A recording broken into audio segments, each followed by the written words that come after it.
talking of community centers and from the community level, we're going to move to Bangladesh, to Mr. Mathura Bikash Tripura. Just to explain, Tripura is one of the indigenous peoples that identify as indigenous in Bangladesh. Mr. Tripura is the executive director of an indigenous organization called Zabarang Kolyan Shamiti, which has been working for many years, and he's one of the leaders in that area. So, Mr. Tripura, you have the floor. Thank you. Let me start with greetings in some indigenous languages that I know. Kurumka, Juju, Pengnam, Rikubaya, Golagi, and also the national language, Namaskar and Assalamu Alaikum. Good morning to everybody.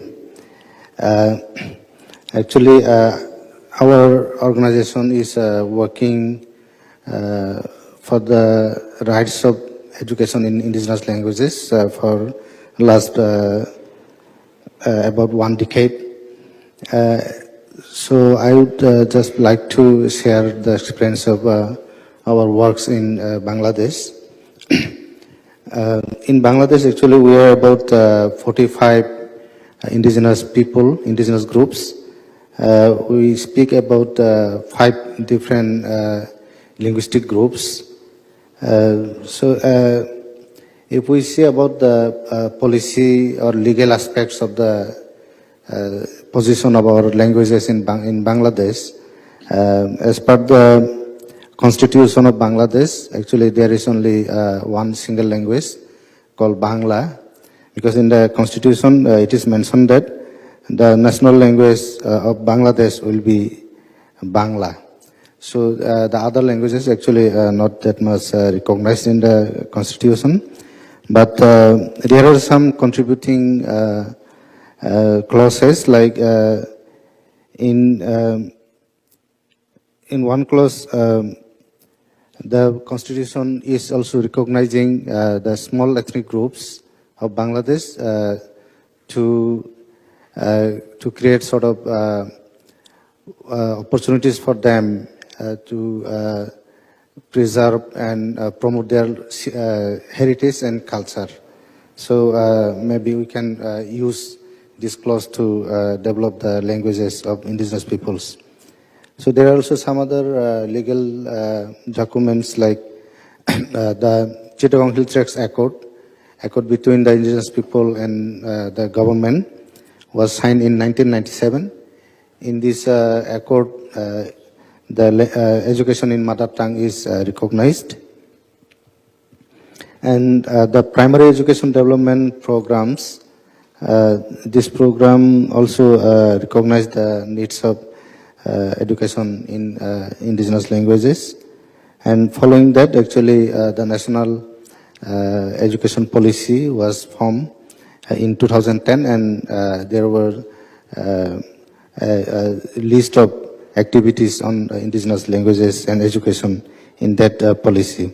So actually my organization works on these issues, like in 2006 we have started piloting education in mother tongue in actually three majority languages, indigenous languages: Chakma, Marma, and Tripura, my language. So in these 3 languages, we have started pre-primary and gradually up to grade 3. So we tried bringing the policymakers, the bureaucrats in education ministry to visit our schools and to sort of showcase the activities that indigenous languages can be used in the education system. And following that, actually the government from 2010 started thinking about through the national education policy, and in 2012 up to 2016 there were a series of activities undertaken by the government. And from that, in 2016 we got that the government has started already the education, pre-primary education for the indigenous groups. They have started primarily with 5 languages, 5 major languages, 3 from our hill region and two from the plain regions. So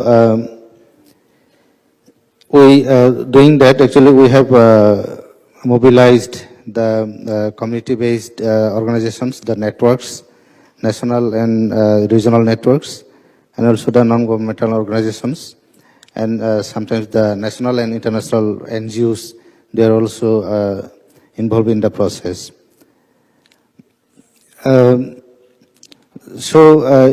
is now at the time for Bangladesh to think about the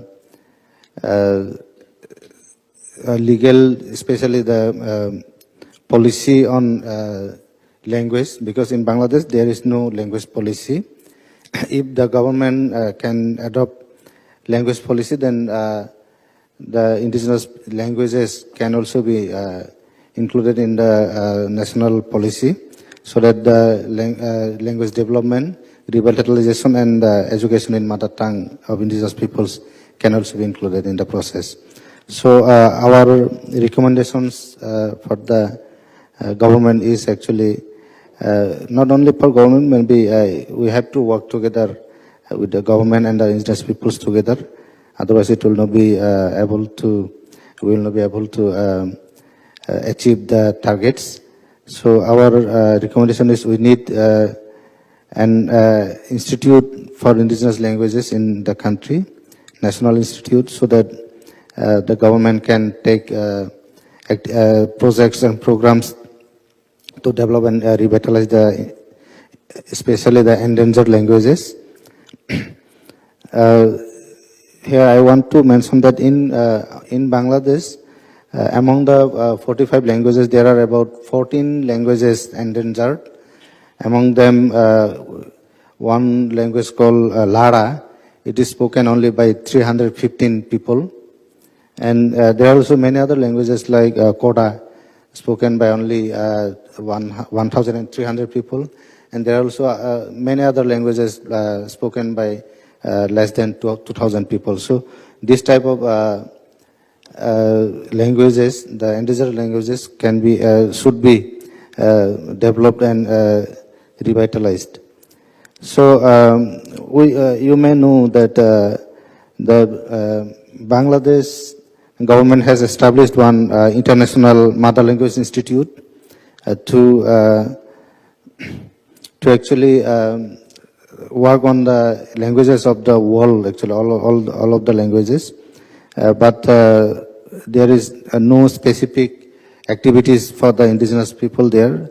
So we are demanding there every time so that we have one specific department or one cell for the indigenous people in the institute, and also which will be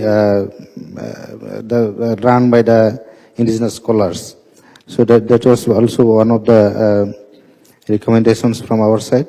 And there are also many other issues like the teachers training. The government still doesn't have any process for teachers training. So these are also this is also very much vital issue to like the government has already published books for the grade 2, but still the teachers are not trained to deliver the classes. So my concluding remarks is like the education in mother tongue of indigenous people, it doesn't only benefit the indigenous people, it benefits the whole country and even the world, because we believe that the language education in indigenous languages enables children to read and write in their mother tongue and other languages, as the education starts from their language and what they know best. So we believe that this also somehow contributes to the SDG, our Sustainable Development Goals. And also the early childhood education in mother tongue, it's only possible in mother tongue actually, early childhood activities. And well-trained and supported multilingual teachers also needed, and also like MTB enables lifelong learning. The MLE or mother tongue based education helps to address gender inequality also. So this type of many issues are addressed by the languages of indigenous peoples. If we take care of this, the issues of indigenous languages, then many of the sustainable development goals can be addressed. So I would conclude here my speech. Thank you very much.